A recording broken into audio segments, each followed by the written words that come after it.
Okay, so good to have you guys. In today's lesson, we're going to look at what we call quotient and remainder. Right, so I'm going to explain this concept. It's a straightforward concept. It's a simple concept. Okay, so let's get into the text editor and try and explain what it means.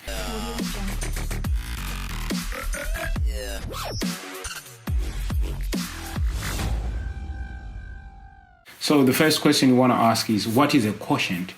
A quotient is just the result that we get when we divide two numbers. So let's say I divide 10 divided by, remember when we're dividing in Python, we use a // single //.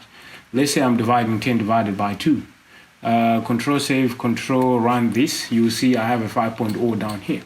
So in this answer, I have what we call the quotient and the remainder.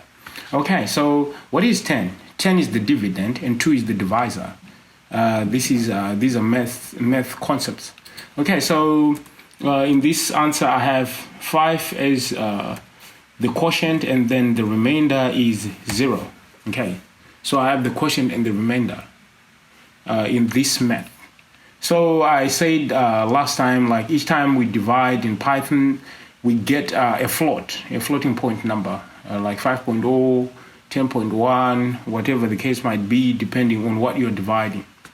And so let's now introduce the concept of the floor division. So now let's say I want to work with the quotient only. I'm not necessarily interested with in the remainder. So I should tell Python that, focus on the quotient only and not the remainder. So how do you do that? Let's first divide 10 divided by 4 and see what happens. Right, if I divide 10 divided by 4, I get a 2.5. However, if I use the concept of floor division, I'm telling Python, like, okay, please do not care about, the remainder, just look at the quotient. So I have to introduce the concept of double //. Now Python knows that it has to focus on the quotient only and not the remainder. So let's look at this at work, and you see down here, I only have a 2. So 4 into 10, it's 2, remainder 2, but then it's focusing on the quotient only, which is 2.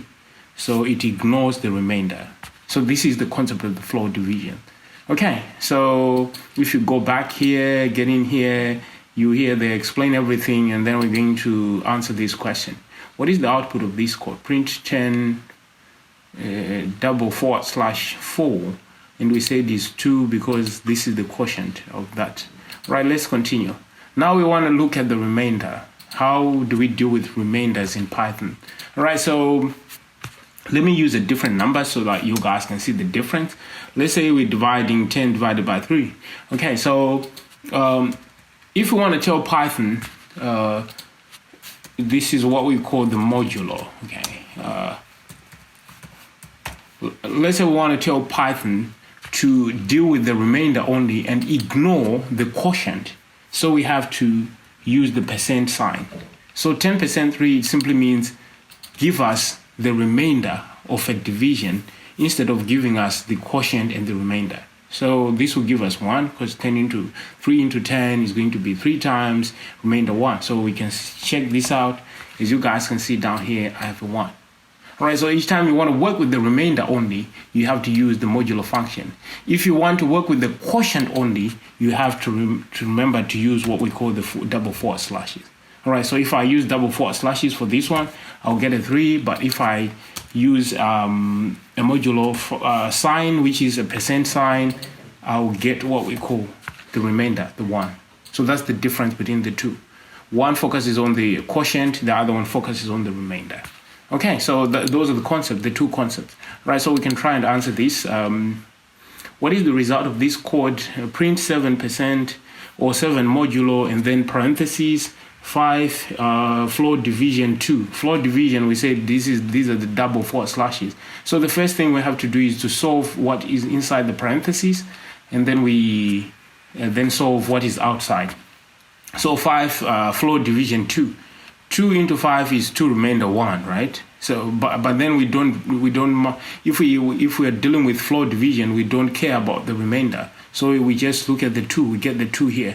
So 7 modulo 2 into 7 is going to give us 3 and then remainder 1. So the answer is going to be 1. So when we work with modulo, we are looking for the remainder, not the quotient. So the remainder then is going to be 1. We check this out, it's the correct answer. So I want to thank you for your time. I hope to see you in our next video. Bye-bye.